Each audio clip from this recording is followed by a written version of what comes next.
You're a mom of 4, ages 3 to 19. Where is their balance? Do you have boundaries with work? Like, how does that work for you? There's this book called Drop the Ball. It was a game changer for me. And this whole book and this concept is like, there is no balance. Like, everybody's carrying way too many balls, and you literally every day have to decide like which ones you're going to drop and which ones you have to keep in the air because you have to. To that, some days, like my child comes off the bus and someone really hurt his feelings and he's having a horrible day, and I'm probably gonna push that Zoom call. And then there's other times it's, we're making a pitch or there's an event happening, and that's the ball that I can't drop. I tend to work in the in-between time. So I'll get up, try to get sort of a head start, if any fires popped up overnight or I need to pass anything off in the morning. I mean, I do work pretty much 8 to 4:30, 8 to 5. And then after everyone goes to bed at 9, then I'll be like, what else is left? And I usually end my day with some kind of a Post-it note that's like, do not go to bed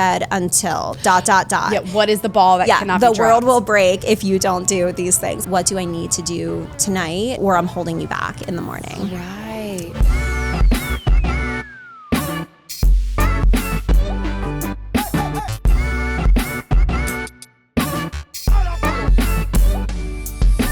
Welcome to the Gigs Podcast. I'm your host, Nikki Sanz, founder and CEO of Gigs, the professional career platform for the live event industry. In this podcast, we are interviewing the very best in the touring and live event industry to hear the good, bad, and ugly and unreal moments of life gigging and lessons learned on the road. So today I'm really excited to welcome producer, creative director, and founder of Katalyst Productions, Katie Everett. With over 20 years of experience in the live event industry, Katie has produced large-scale events and brand activations for clients like the Four Seasons and Philadelphia Soccer FIFA 2026. She's also a member of the Forbes Agency Council and a repeat honoree of the Eventex Top 100 list. So Katie, welcome to the Gigs Podcast.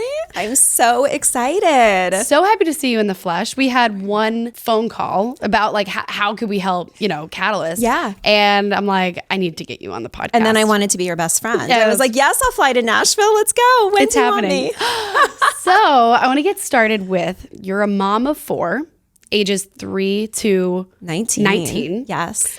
And you run a full-scale production agency. What is more chaotic to you? School morning or day of show? Can we do a tie? But I know. No, I mean, my kids are so spread out, possibly a school morning. So my oldest is my only daughter, 19, and then it's stair steps down, like 13, 7, almost 4. And like, I mean, I remember I'm, literally changing a diaper one time and trying to like intelligently talk about applying for college scholarships one time. And I was like, wait, hang on, stop talking. I have to change poop. And then we can talk about the scholarship that you definitely need to qualify for. I mean, I'm like, wait, multiple personality disorder. Well, yeah. I'm just embracing it at this stage. And working through it all. Working, yes. And are all girls, or do you also have boys? No, the rest are boys, and I didn't grow up with brothers, so I don't understand boys at all. I'm like, I hear things coming out of my mouth, and I'm like, I never in a million years would think that I would have to say these things out loud. Like, why do I have to explain that you have to wear underwear? It's like a typical every morning of the week conversation. I'm like, oh, by the way, are you wearing underwear? I'm like, again. Wow. So, I mean, that is just, it's so impressive. Did you ever take the time off? First of all, just take me to the start of Katalyst and what brought you to start Katalyst. I started as a graphic designer. That's what I thought I wanted to do, that or photography. Yeah. And then I realized, I didn't enjoy sitting at a desk. I loved, kind of being out with people, building things, seeing things come to life. And so I took my very first job with the U.S. Army, of all places. I've never done a push-up. I still can't do a push-up. So I'm like, never wore a uniform. It's not that like bad. But I took this job and, I started managing trade shows. So that was kind of my foray into events. With the Army? Yes. Managing like their national trade show program. Oh, theirs. Yeah. Oh. So it was really interesting. So it kind of got my, intro to events that way. Wow. Did that for about 10 years. And then, you know, I think I'm just naturally wired. Like I would rather work 80 hours a week, but do it on my own terms. And I, you know, love to create things that are weird and haven't been done before. And like a government institution is not the place to do that. Not creative. And I come up with these big ideas and be like, oh my gosh, isn't this great? And they're like, amazing. We can implement like 10% of that over the next 15 years. And I was like, I'm going to die here. So I quit. I like retired. Wow. But like, you know, you're not supposed to do that. They're like, you can't do that. I'm like, legally? Or like, it's just that no one does it. They're like, your pension is horrible. I'm like, I understand. I'm okay. Yeah. I'm good. So like I formally retired and then gave my husband a heart attack. I was like, by the way, I need to quit my job. And he's like, ha ha, wait, what? You're serious? I was like, yeah, I am. Yeah. So I just asked him, I was like, give me 1 year, just 1 year. And if I fall flat on my face, then here's 3 other people I can get jobs with tomorrow. And like, here's what I'd be making and we'll be fine. But I do need like 1 year to figure out if I can do this or not. Wow. Which was, So from that, you're like, I'm just doing it myself. Yeah. Wow. Yeah. And what exactly was the initial dream? I mean, I just love to create things. And I think, you know, before COVID, when you first start out, it's like, oh, we'll do whatever comes to us, or, you know, a little bit of everything. You're kind of like trying to figure out what it is that you like to do, what you're good at, what you're not good at. And so I will say I probably like did a little bit of too many different things and learned like, oh, like 100 other people could do this. This really isn't our specialty. And then, you know, COVID and everything died and kind of went virtual. So when the industry bounced back, it was a huge opportunity for me to be like, okay, here's everything I never want to do again. And like here's kind of like where our niche.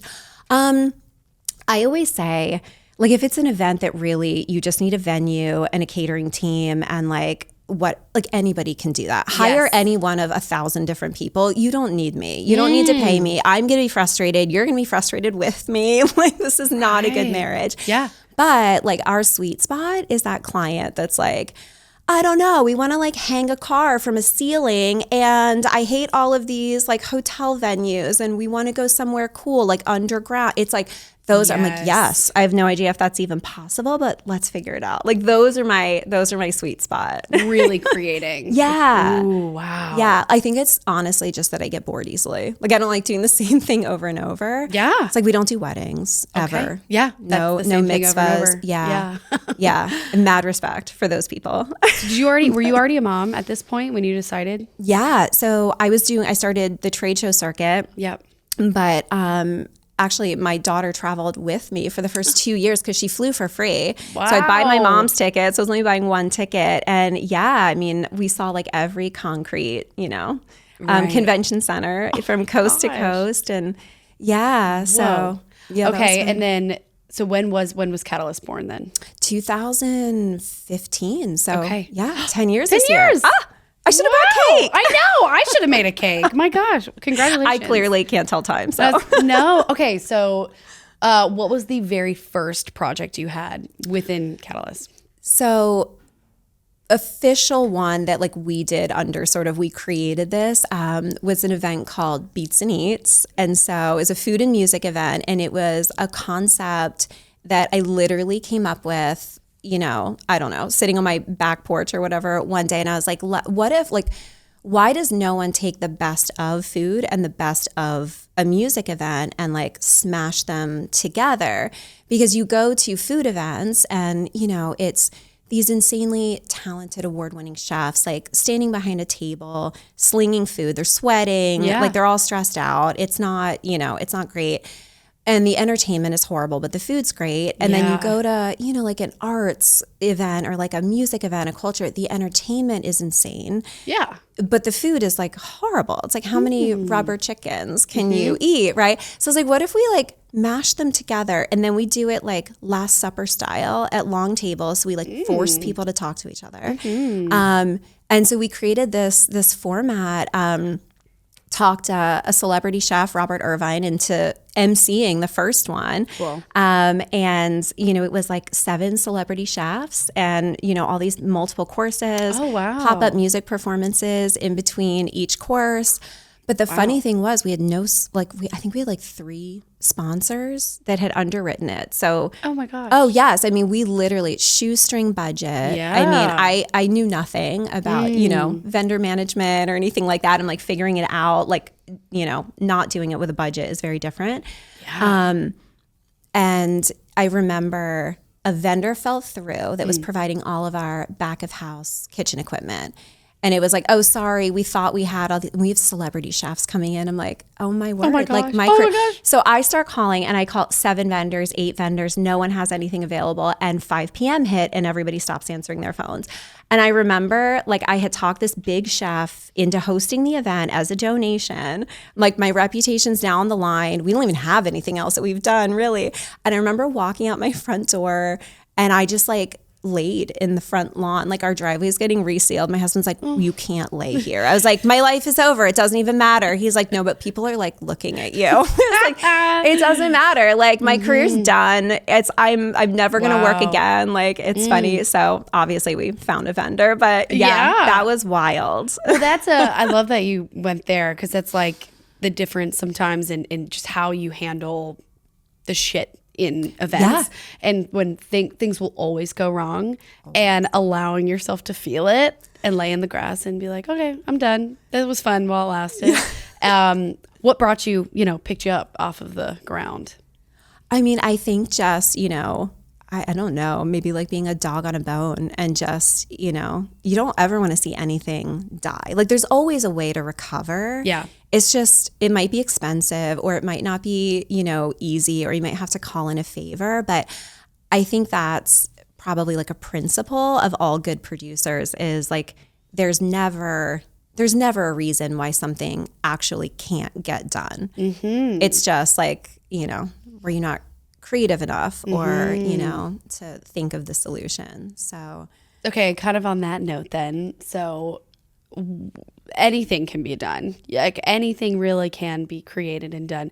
What is something that it seemed kind of impossible and you guys made it happen? Oh my word.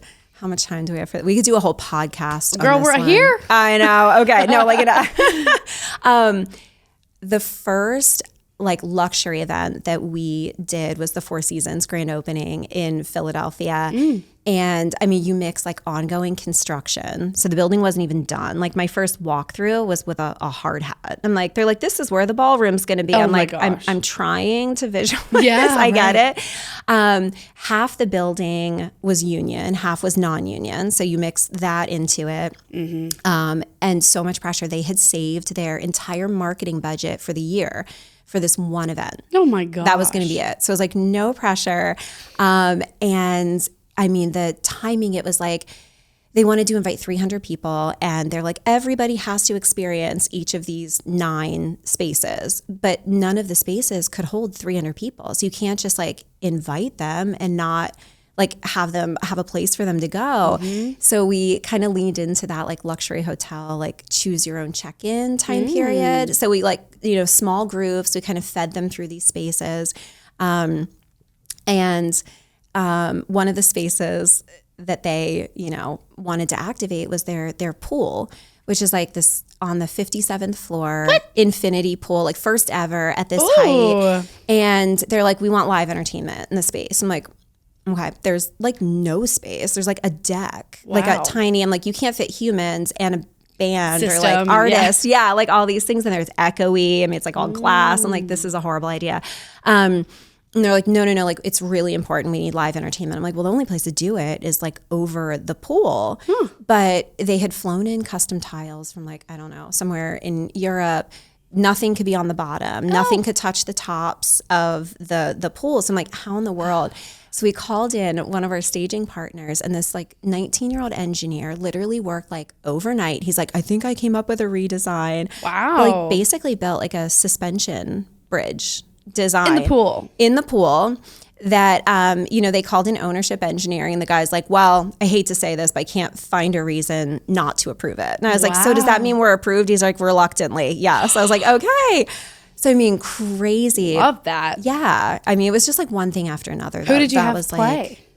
Oh, it was they leaned really hard into local. Okay. Like really spotlighting, like local artists. It was an electric violinist and DJ, but I had to write into her rider. I was like, once she got out there, I was like, you can't pee for 4 hours. She's like, what? I was like, don't drink any water. Like, you literally can't, because once you're out there, you can't. Wow. It was like so funny. Wow. But yeah. That sometimes for like in the round shows, they'll have underneath the stage. I have filled up a trash can with kitty litter so that they can do that in the middle, because you can't leave and into the round to go into the audience. Exactly. So my gosh. I guess you could pee in the pool. There you go. That would have been great content, actually. She just jumps in the pool for some reason. Yeah. And it goes back out. Just fine. That's very interesting. Wow. Okay, so getting creative, using other people like this engineer staging to help. Staging partner. Wow. Yeah. Do you have other stories about that? That's crazy. Oh my gosh. Oh, I mean, on that. Yeah, or just of any others that. Yeah. Like you mentioned the car wanting someone. Oh my word. I know. We have a lot. No. So we did an outdoor event, like a ballet production one time, and we built this huge stage. It took all day. And then it was an event that, like, the chairman of the board, who's this like amazing billionaire with a huge heart, had offered to host his estate. So like, we're kind of all like working within what he wanted to see on the property. We build this stage, and then he comes out and it's like, it wasn't right. So we had to take the whole thing apart, literally rebuild it, re-angle it. And then we realized the reason we had to do it was because it was very important. Like, the view was correct from his favorite chair on his porch. Oh my gosh. No, but like that was real. Okay. Yep. Yeah. So weird request. But it's like, okay.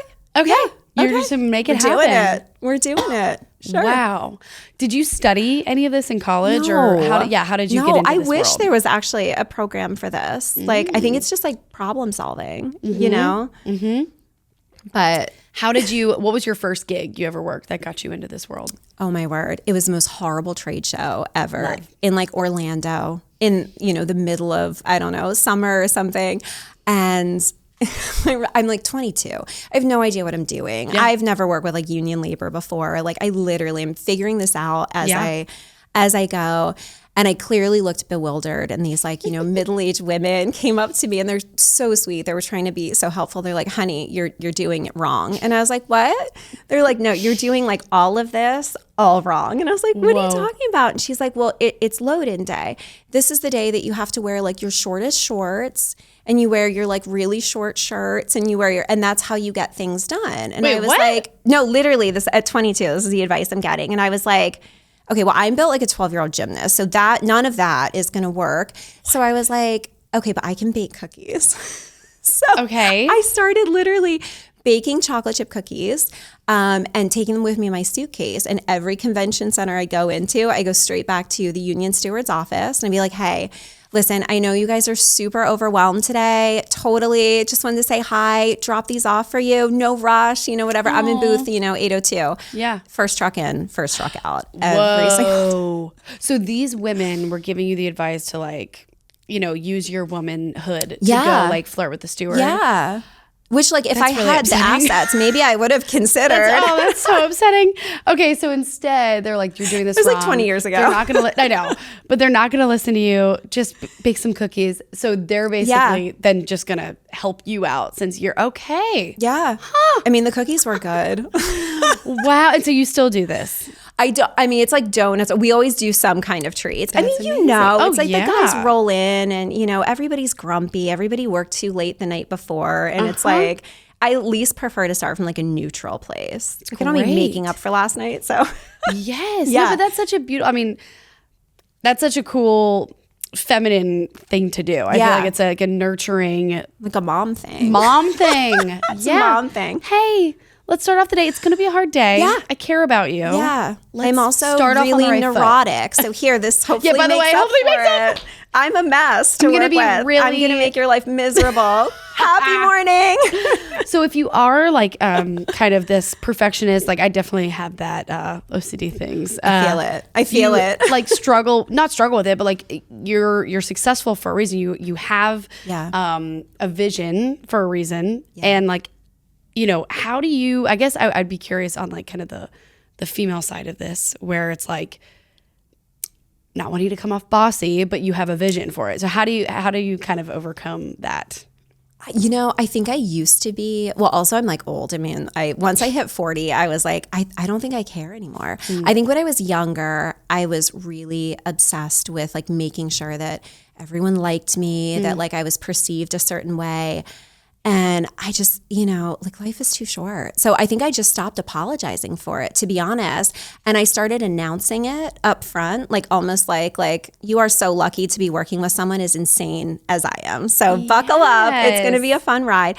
But like, I'll just up front, I'm like, we're going to be down your necks and everything's going to be perfect. And you're going to, have to adjust the lighting 15 different times. I'm sorry. But like, it's just how we roll. And I think just like owning it. Yeah. But yeah. Just owning it. I think it's a superpower. Yeah. Don't you? No, yeah. Well, it's like if you don't, then you're not really happy with the work that comes out of it. And then you're kicking yourself like, why didn't I just say something? Exactly. In the moment. Yeah. So exactly. Totally. I mean, if you have, but also it's interesting because I feel like I didn't used to have opinions. I was like, yeah, it's good. It's good. Yeah. And then something changed where it's like, no, wait, I have opinions now and I can just say them. Yeah. But they usually are accompanied with a sorry. And it's just like, I can't do that. I'm so hate that. I'm annoyed at that. I like I physically bite my tongue because I can feel it. Like I want to say it. And I'm like, but I'm really not. Why am I saying this? I'm not sorry. I'm not sorry you're bad at your job. Like, no. Or just that I would like this move. Like, hey, will you move this? Yeah. Thanks. Yeah. Here's a cookie. There you go. Yeah. Literally, I think chocolate chip, somebody needs to start like a company just serving up chocolate chip cookies. Yeah. To make up for. You're in Nashville, like you got to go to Christie's Cookies. Ooh. They're really, really, really good. Oh, yum. Okay. I'm curious. So you're in the middle of a production, you're in the middle of a show, an event, and I'm dropped backstage like with you. Like at what point of the event are you just in the zone, like locked in, like, or maybe your favorite part of it? Yeah.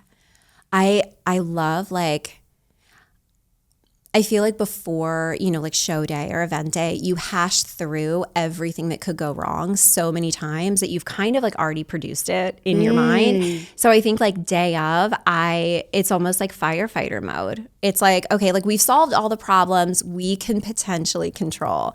But what about the truck that doesn't show up? And what about the artist that we flew in whose instrument broke in real time? And like, I don't know, is our music store open at 11 p.m.? Great, let's find one. It's like, it's like those are the things that, you can't predict. So like for me, it's fun.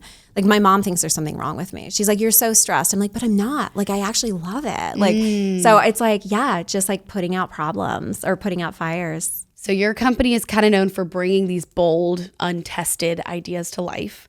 How do you work with clients to have them maybe think that they want something that they don't even think is possible? Or, how do you work with clients in that design phase? Yeah, I think it's really important to like find the right client too, because I think there's probably the majority, of the market that is not into, rocking the boat or doing anything crazy. I try really hard to sort of screen as much as I can for someone's like, what they can take and how much they want to be pushed. But I think it's really just building trust. It's like, I know that this is quite literally a cocktail napkin sketch, but before we spend, the money on rendering it out and doing all these like, visuals for it, like, do you even hate this? Do you love? So it's like, I think there's a book that I read that was all geared towards like asking, like trying to get a no response instead of a yes response. And you can actually kind of guide people to like. Is it a Chris Voss book? Oh my gosh, I can't remember the author. Yeah, my sales consultant just keeps saying ask or go for the no always. Yes. Yeah. That's exactly. Oh my gosh. Okay. I love it. I'm reading that book. Yeah. Amazing. Oh my word. I'm obsessed. Yeah. And it's so true because like instead of saying like, oh my gosh, do you like it? Like that's a lot of pressure. They might not like it. I'll be like, oh my God, okay, here's the idea. Do you hate it? And they're like, well, no, I don't hate it. And it's like, okay, you've already made a decision that this might be a possibility. I'm like, okay, that's the open door. So be like, and even with like, venues, when we're asking for weird things or like, can you remove that? Like we've cleared entire, like high-end restaurants of all of their furniture, like 100% of it, because the client didn't like it. Wow. In New York, loaded it into a tractor trailer, brought all of our rental furniture in, used that, loaded all that out, paid the tractor trailer to drive around New York for 8 hours, and then come back and put all the restaurant furniture back in so that when they walked in, it was like reset.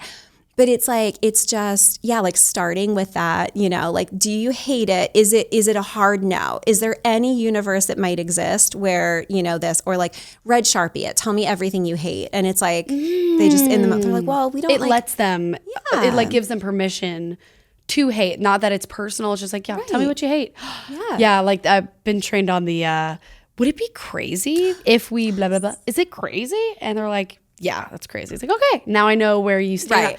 That's cool. Go for the no in the creative process. Yes, absolutely. Very cool. Okay, so once you get the design, once it's built out and sketched up, what's that next step? What's the next piece of that? I mean, like, I think one of my favorite parts is like really finding, like, who is the best at what they do. And every project we do is so unique. Like we don't do the same thing over and over again. It's very different, like, unique types of projects and things, like custom builds, all that.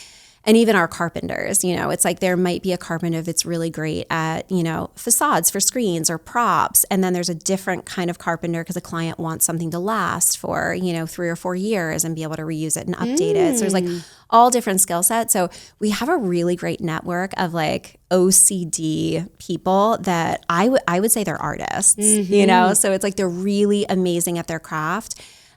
More difficult to work with, I would say, because it's like, I don't want to see my work represented like that. It's like, it's not, commercial.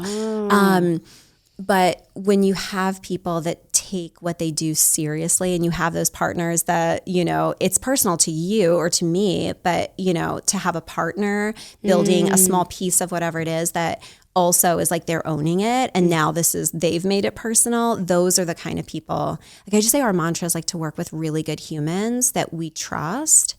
Can you give me some examples of like maybe recent or some of your favorite projects where then you do contract out someone for pieces? Yeah. We built an entire pop-up seafood shack for like one of our clients because they wanted to they started off, they wanted to do a food truck. And the chef was like, I feel like boxed in. I can't make my amazing whatever in a food truck. And we were like, of course not. Okay, that was a dumb idea. So we're like, why don't we do a custom seafood shack? And so literally started with like a sketch and had the chef be like, I need this much space. Yeah. And I need this and I need that. And we're like, okay. And just reverse engineer. I think it's been in use now like 3 or 4 years. Really? Yeah. We built it as like a one-time thing and the client ended up loving it. Oh, wow. But like, I'm and it's all so like. So you built a shack. You built a house. Literally built You built a house. That's so cool. Yeah. And it stays standing. They can use it again. So these client activations or brand activations, I guess, what world does this fall under? Corporate partnerships? It definitely more corporate. Yeah. Corporate and brand. Yeah. Totally. Like not the personal celebrations. We're, right. Kind of, niche on, brand activations, company events, really. Like anything where there's sort of like a message to it or like a point, like a purpose or a goal. Yes. That's really fun for me. Yeah. Personally. So that you can then, the message of it, the mission of it. What are you doing with the Philadelphia soccer team and FIFA? So 2 years ago, I think, and I have to say, this was before the Barbie movie came out because now it just feels like I tell this story and like we're not creative, but it was before the movie came out. So I want for the record. But they came to us and wanted what they called like a Barbie box, like an action figure box. And so Yes, it was so much fun. And so, I think we had a total of 10 days to like concept it, build it, print it, test it, the whole nine for the, the announcement for Philadelphia. But we built it again as a one-time thing. And then they're like, we love it so much. We want to reuse it. And we're like, this is a lot of money to like truck, you know, it's too heavy. It's all in one piece. It doesn't travel well. So then we completely, you know, had to redesign, make it modular, rebuild, same thing. So it doesn't look any different. Once we realized what they were trying to do, we're like, oh, that's a horrible design. Like completely revamp it and make it so that, you know, like 2 people could actually do it on their own without a forklift. So it's like a life-size Barbie box? You could stand in it and be a FIFA action figure. Yeah, it's so cute. Wow. So this is something that the soccer team would contract you to do for the fans or for the VIP people coming in. Yeah, Very like a promotion cute. piece. This is before Barbie. Yeah. It was before, yes. Everyone's a little weary. Or not before weary, everybody was worn out. doing Barbie boxes. Right. You know? Yeah. Yes. Yeah. Where did that idea come from? We started calling it the Barbie box, and then like 6 months later, I'm like, oh. Right. It was you guys. It was y'all. It was fine. How do you handle the pressure of people not doing what they're supposed to be doing, not following through? Because you understand, like, trucks show up late, whatever it is, like, you know, things go wrong in events all the time. But when people let you down or day of how do you handle that stress? I mean, not as well as I should. So this will be like a therapy session now. I think there's 2 different kinds of letdown. Like, I'm a huge fan. Everyone screws up. So if you drop the ball or you mess up or whatever, if you're honest about it and it's like, hey, you know, this happened, I did this, I'm so sorry, here's a couple ways I could fix it, but like, I really screwed up, I will be your biggest cheerleader. Yeah. Like, okay, now we're partners, let's fix this thing. And I don't know the other kind, like, if you lie, I'm done. Like, there is no second. Isn't that horrible? There's no second chance. Like, I can never come back from that. Never trust. No. Yeah. It's because then at that point, you know, then I'm putting my reputation or my recommendation on, you know, hey, they do a great job, and that's on me if I don't choose partners well. Right. So. Yeah. Yeah. Because if they're lying to you, they're going to lie to anybody else. Oh, yeah. It was like a self-preservation thing. Like, it's clearly not a team mindset. That's one of my biggest pet peeves. That's it. The self-preservation rather than team. Sharing the success and or mistakes or failures. Yeah. Like, you really can't, I feel like, in any aspect of this industry, like, you can't have an individualized ego. You can't. Like, you have to be able to set that aside and realize that, you know, like, you're playing a small part. Like, even me, I don't do the whole thing. Like, you know, I play a small role in the overall thing. Yeah. The pronouns of it are huge too. The people that say my, I, all those, like, it's a very, it's like, it's we. It's everything is we, no matter what. Yeah. Yep. It's so true. Yeah.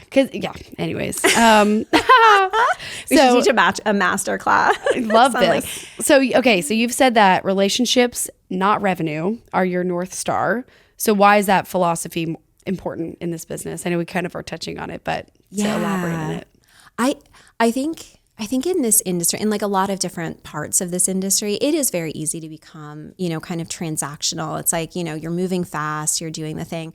I think very early on, like, I made the decision to just kind of like focus more on the human element.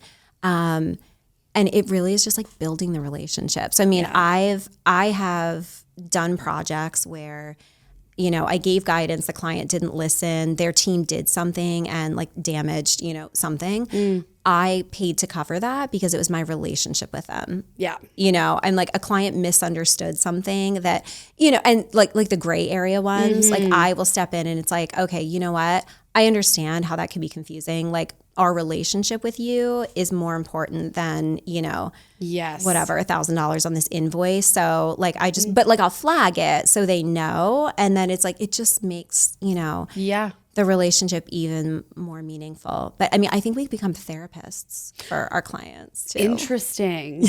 Why? How? I think events bring out like the worst in people that don't do it for a living. If you do it for a living, you love it. And if you don't, I think it ruins you. Like, Yes. Well, yeah, and I feel like everyone who starts out in the industry, it's like when you're walking around an event for the first time, you just feel like you're crazy and everything's too important and you're too busy to talk to anybody. And yeah, I've fallen into all of that. But if it's the norm, right, you get used to the fast pace, Yeah. right? Events bring out maybe that's why there are so many like bridezillas and, like weddings are just horrible for people. Events, that pressure is a lot on people. I mean, that whole industry, like I have so much respect for wedding planners. I would die. Like I would take a narcissistic, egomaniac, like emotionally unstable CEO any day. Like any day. Or artist probably. You know what I mean? Like any day over like wedding. a mother of the bride. Oh my word. I would literally die. I'd be like, that's it. I'm done. I give up. I've never ruined anyone's life before. This is the first time. Okay. This is like, I can't. Got it. Yeah. Well, and how long are your relationships with these clients? I mean, can they go for years? Yeah. And years? Okay. Yeah. I mean, we have like some of our longest clients are, 2015. So 10, going on 10 years. Yeah. Yeah, exactly. I think too, like being honest with a client, goes a long way in the relationship. Like not a lot of people like to be told no, but sometimes the client needs to hear it and the why, So like there's one of our clients that no one says no to. Everyone's afraid to say no to him. And I will literally be like, hey, this is not okay, and and you need to do this, and I know you like to do that, and blah, blah, blah. And, he'll be like, you yell at me all the time. I'm like, I know. And he's like, thank you. I'm like, okay. But it's like the best relationship because there's the trust that I actually care, maybe even more than he does, about, how his event turns out. Right. So, yeah. Having the confidence to, Yeah. That's huge. What's a lesson that you wish that you had learned earlier in this career? Or something that you wish other people knew? I think like there's no reason in waiting to do anything. Like there's never a right time, Like if you have an idea or you want to just like do it. I feel like so many people get stuck like waiting around like, oh, there'll be a perfect time and a perfect situation and and there just isn't ever. Like you have to do it. And it's messy. Yeah. I mean, you've built a company. Oh, yeah, I have no idea messy. What I'm doing. There is never a good time. No. Yeah. And you're never going to have the skills or the education or the training or the resources or the whatever. Yeah. Like you just do it anyway and you figure it out as you go. I was talking to someone recently who has an idea for a business and they're like, I think I'm just going to like go to grad school, get my business degree so I can like really know what I'm doing. And I'm like, girl, you're not going to know what you're doing after business school either.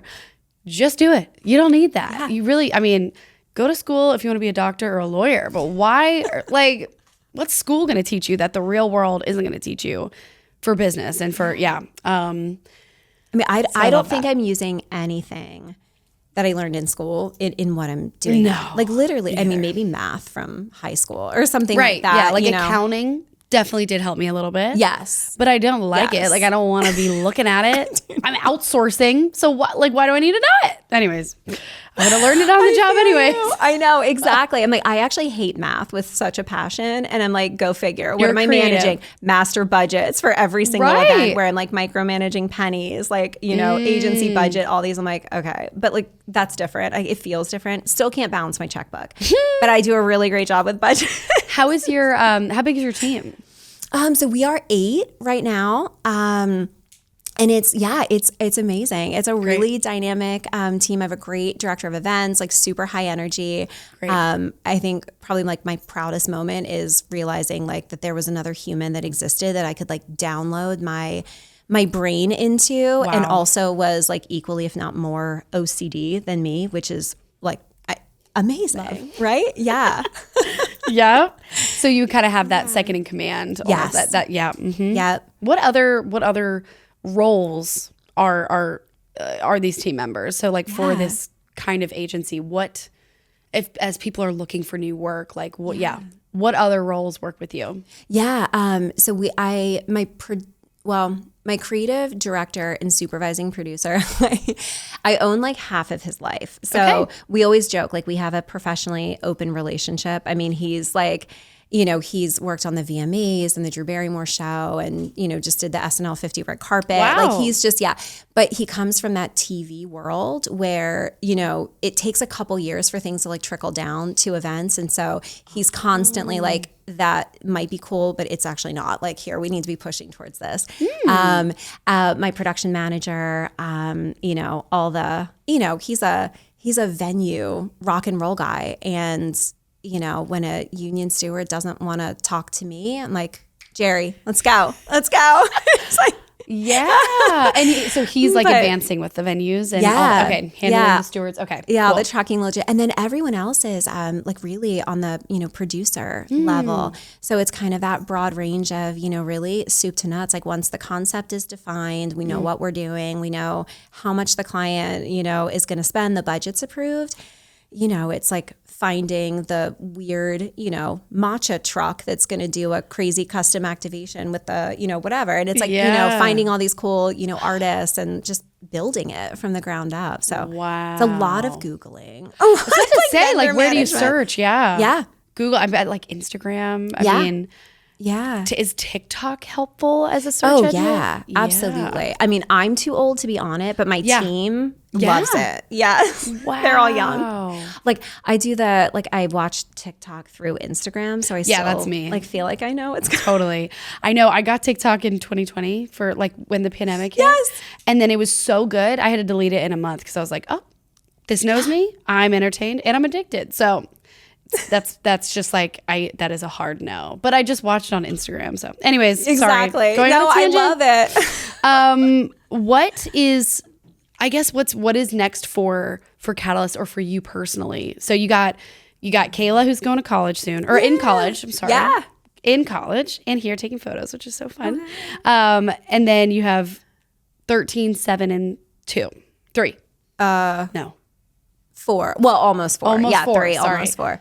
No, I can't see what just happened. I can't even. I'm like, what is your? Yeah, it's terrible. Can you actually? I would love to hear like, as a mom with a company and with like a company in this industry that is not a 9-to-5, and you're actually it's mostly weekends if it's activations and events. How do you do that? Like, where is their balance? And like, do you have boundaries with work? Like, how does that work for you? I kind of feel there's this book that I talked about at a conference. It's called Drop the Ball. Okay. And it was a game changer for me because I think I grew up with, this idea that there's this work-life balance and somehow you magically find it and everything works perfectly. And this whole, book and this concept is like, there is no balance. Like everybody's carrying way too many balls and you literally every day have to decide like which ones you're going to drop and which ones you have to keep in the air because you have to. So, like to that, some days, like, my child comes off the bus and someone really hurt his feelings and he's having a horrible day. And I'm probably going to push that Zoom call. And then there's other times it's, we're making a pitch or there's an event happening and it's like, that's the ball that I can't drop. Wow. I think I tend to work in like the in-between time. Yeah. So, yes. Right? But that sucks. Anyway, sorry. I mean, coffee helps. Yeah. I'm actually experimenting with like the latest possible time in the day that I can have a cappuccino and still fall asleep. So I'll let you know how that goes. What does in between time look like for you? Nights? Yeah. Well, and sometimes in the morning. Okay. So, like my 13-year-old gets up at 6:15 when his alarm goes off. So it's like so I'll get up at like 5:45, 6. And kind of, try to get, sort of a head start, figure out, if any fires popped up overnight or I need to pass anything off in the morning. And then, I do work pretty much 8 to 4:30, 8 to 5. And then after everyone goes to bed at 9, then I'll be like, what else is left? And I usually end my day with some kind of a Post-it note that's like, do not go to bed until ... Yeah, what is the ball that cannot be dropped? The world will break if you don't do these things. And I'll, my director of events, I'm like, what do I need to do tonight? Yeah. Or I'm holding you back in the morning. Right. So. And to have a team that understands that you have 4 kids. Yes. And a husband, like a life outside of it. Yeah. That's hard. That's really, really hard to find any balance. That's my word of the year is balance too. Yeah. Figure that out. Yeah. Yeah. I don't have kids, but it's good. Lordy, well, if you can figure it out before you have kids, I mean, you'll be a superhero. I don't think I'm figuring it out. But I think you're doing it. That's a really cool thing to. What about like weekends or date nights? Are you able to still find that, of time with friends? I would love to tell you that we do date nights. I don't remember what that is. I mean, we'll have like a glass of wine and watch Suits or something like that's like the extent. You date. And then like my husband, you know, gets up at 5:30 in the morning, and so he's exhausted. So like he'll fall asleep halfway through. Like, but it's like it's a stage. You know what I mean? Like it's not forever. Yep. We have an au pair, so that's a huge lifesaver. That's you know, a massive help. That's the only reason I can travel. To be honest, I'd be landlocked. Yeah. So yeah. So that's so helpful. But it's just like, you know, the little things. Can you squeeze in, you know, a happy hour and a snack before karate practice? Great, let's do it. Goodness gracious. Yeah. That's amazing.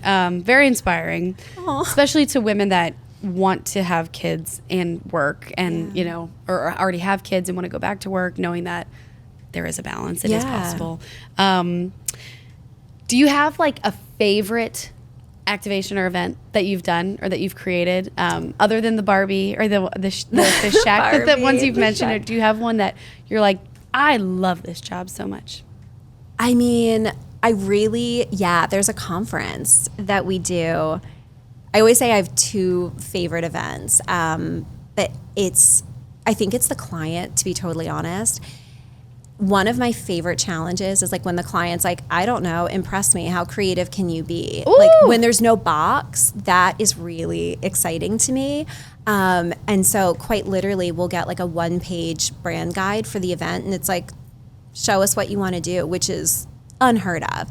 So that's really, really fun because it's an opportunity to, you know, create, like find out, you know, what's trending, what's going to be out by that time, you know, what do we want to incorporate, and just designing that whole experience. It's multiple stages, you know, multiple celebrity keynotes. It's like, you know, it's so much fun. Yeah. But the client is just, they're such a big thinker. And so that's a really fun challenge because my greatest fear is presenting something and then being like, I mean, I guess you could have gone bigger, you know? So I'm like, I would always rather go like way out. Impress them. Always go crazier than... Yeah, like you can always reel back in, you know? But you got to be really creative with a budget, right? Yes, for sure. How do you, I guess I would love to talk about that a little bit. Like how they give you something and you're like, I don't know if that's really even possible with what we want to do. Right. How do you get creative with a budget? Yeah, no, I know. That's probably one of my favorite things. Like I typically start with a budget though too. So that is a little different than I think how some parts of the industry work. So before I ever sign a contract with a client for a project, that's my first thing is I have to make sure we're actually on the same page with a budget, because typically, right, you'll have a client that's like, I want this. And you're like looking at the numbers, you're like, how? Like what? So like I'll have to reset expectations. We just pitched like a multi-world project concept for a client that's doing an event at Central Park Zoo. Ooh. And so fun. But, you know, we had pitched them sort of this like completely immersive foliage environment and all of this, but I had to flag up front. I'm like, I know you love flowers. If we do live, this could be quite literally your entire budget. So like we need to think like, do we pare down? Because I don't want them to think that, you know, it's us that are limited. Exactly. So, but and then, you know, and then things come up, you know, tenting is 45% higher than it should have been because of inflation or, you know, so it's just kind of finding wiggle room. I would prefer to give a client a budget heart attack up front. And then we've dealt with it, and then we're working backwards. Okay. So like, I love to present a budget. I'm like, I know this looks bad. I know it looks really bad. Here's why. But is it crazy? Right. Do you hate it? I'm so gonna steal that line, by the way. It works. It works because if they're like, yeah, it's crazy. It's like, okay, but they're not gonna. Anyways. Yeah. That's awesome. Yeah.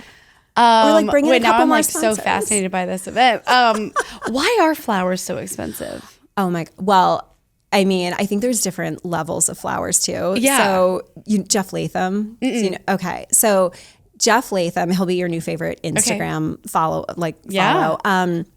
So he does all the florals for like the Kardashians, and he's the artist in residence at, the George in Paris. And like, I mean, he's just, if you see any floral, anything posted anywhere from the Kardashians, it's him, any celebrity.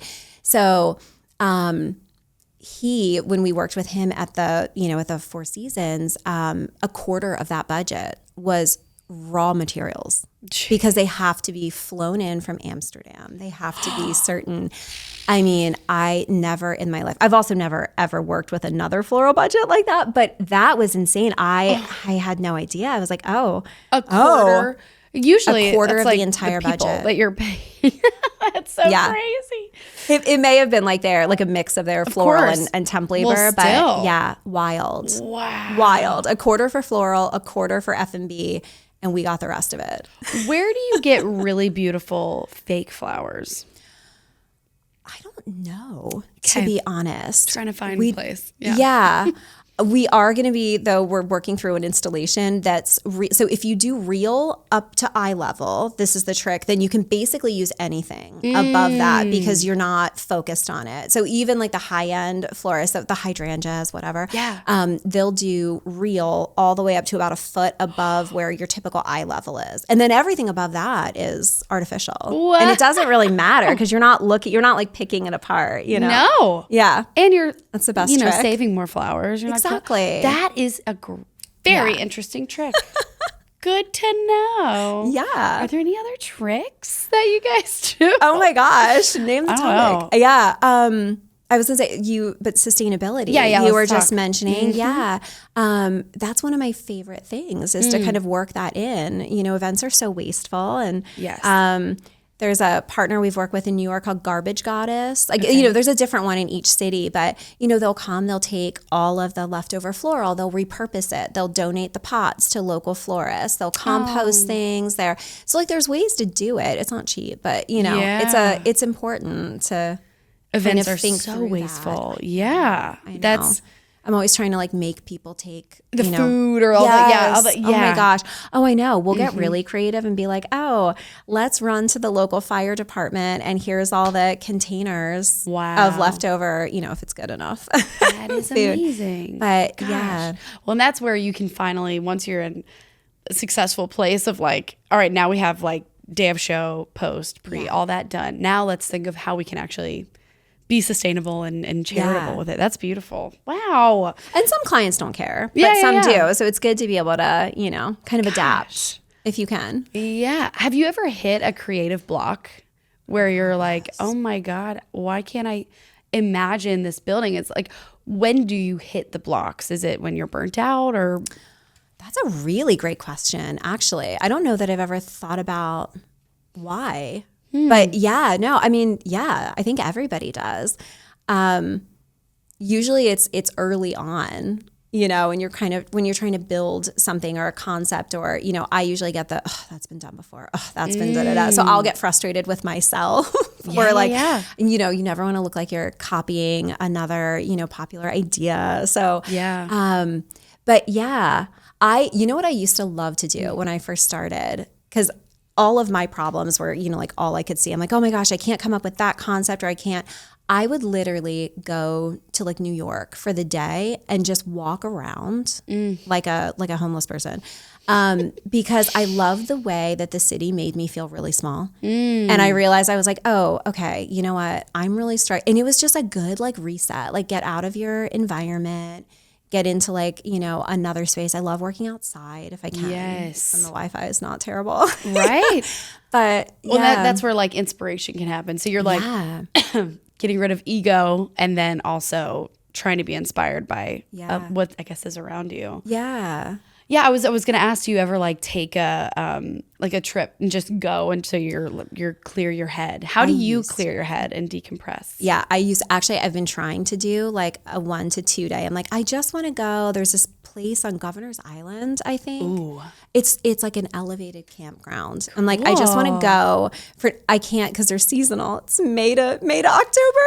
Oh, and that's event time. It's event season. I was like, I just want to, they close. The weather's too cold. Okay, but eventually I'll get there. But You're in Nashville. So exactly. This could be a cleansing type of weekend, maybe. I think just getting out of like, you know, the daily routine, sitting on a million Zoom calls. I started blocking, like doing things in 4-hour blocks. Someone taught me that years ago. Me. So apparently it takes you, like the brain actually 4 hours to focus on and produce anything creative. That's like your minimum. Whoa. And so I was getting stuck in these. I'm like, I'm trying to send an invoice. I'm writing a contract. I'm trying to come up with a concept and I'm, you know, all these things. Yeah. And I was like spinning my wheels, not getting anything done. So I'll do... If I know I'm like, okay, I know I'm putting this off. I have to work through this concept deck or whatever.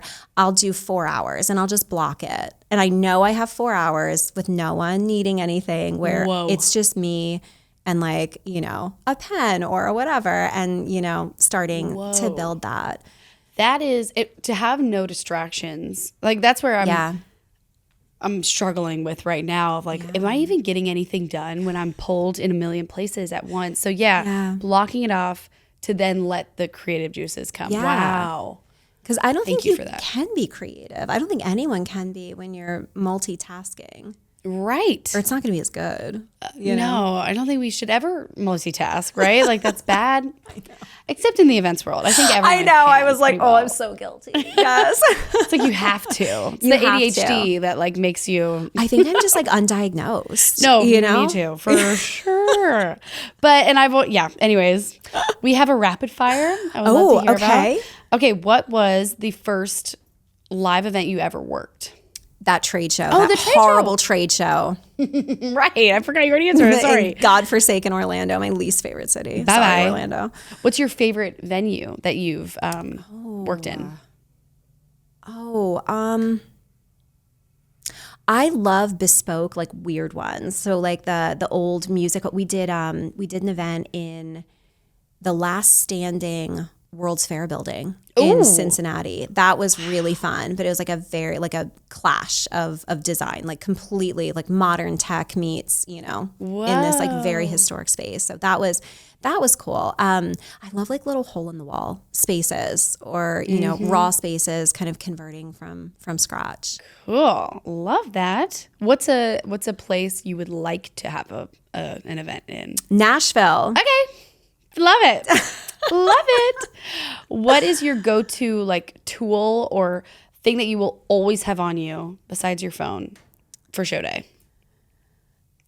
Or for pre? I don't know. Is there anything that you're like, I have to have tape measure or like? Oh, yes. The laser measure at all times. A tape measure for the really small stuff. Yes. We have an emergency kit. Okay, what's in this kit? It's like my security blanket. It's so bad. No, literally everything. I have like everything that we have forgotten at one point in time lives in this kit. So it's like, you know, extension cords, all the dumb stuff, the gaff tape, the, you know, staples, the stuff that you need for a production office, the random printer cable that always grows legs and walks away. We have 3 of those. It's like, you know, chargers, because everyone, you know, no one brings a charger. Somebody needs the portable, the walking ones. Like it's literally, I'll have my team like make a list of everything you wish you had on site. Like we'll have toothbrushes. Wow. Because it's been 12 hours and no one wants to talk to you that close. So like, so true. Sometimes it's 20 hours. Yeah. And you're like, exactly. Yeah. Wow. Emergency kit. We love that. Yeah. It's literally its own packing list. Obsessed. I love that. Do you remember like maybe the most stressful moment on site, like one where you really thought you were going to die, other than the one where you were laying in the grass? Where I was laying in the grass. I know. I think I should have saved that story. No. I mean, I think probably before any event actually starts, it's like you've done everything you can. Yeah. And it's like, and I live in a constant state of anxiety until it's rolling. And once I'm like, okay, great, it's happening, it's going. But I think I'm always waiting for something to fall out of the sky, to be totally honest, you know, whether it's like client generated or venue generated or us generated, it's like, so I'm like, it's great. No, don't say it out loud. Knock on wood, everything. It's probably really good for your business, but it's not good for your mind to always be thinking of the anxiety of like, what could go wrong? How's this go wrong? Yeah. Really good for the work though. That's probably good.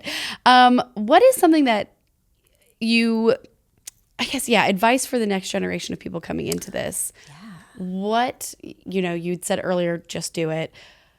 How do you get into this very niche, like creative world for corporate events? Yeah. Like, who do you meet with? Who do you reach out to? How do you apply to jobs? I love this question. I think it's truly like just being willing to do whatever it takes. I think there's this misconception that, this world is glamorous, and it is quite like the opposite of it's the least glamorous, I think, job you could possibly do, like on the back end. It looks good, in the end result, but it's not glamorous. I think there is a shortage of people who understand that, like, sometimes you just have to do the work and make yourself valuable and be willing to pick up something that isn't your responsibility and do it anyway, because that's what gets noticed, I think, and hired again. Yeah, exactly. I think people who are like, yes, this is the role that I play, but I see that that's an issue and I'm going to step in and I'm going to do it anyway because I saw it was on fire. I mean, you can't teach that. Right. You can't teach that. Yes. And it's so easy to spot those people. Yeah. And keep them around forever. Yeah. Yeah. Those people are always employed. Gold. Yeah. Gold. Is there anything else that you would want, I guess, any message from your experience, or I don't know, that anything about Katalyst that you would want to share that we didn't touch on? I mean, I think it's really exciting to be able to just bring other people's visions to life. I think that's what's probably unique about this. It's, starting with your idea, your vision, what you want, your audience to experience or see. And then, it's an honor to be able to be trusted with that. And so I think, take it really seriously, and I don't know, bring on the crazy clients with the big ideas. I think let's do it. I love it. Katie, thank you so much. It's been so fun. Thank you. Thank you so much.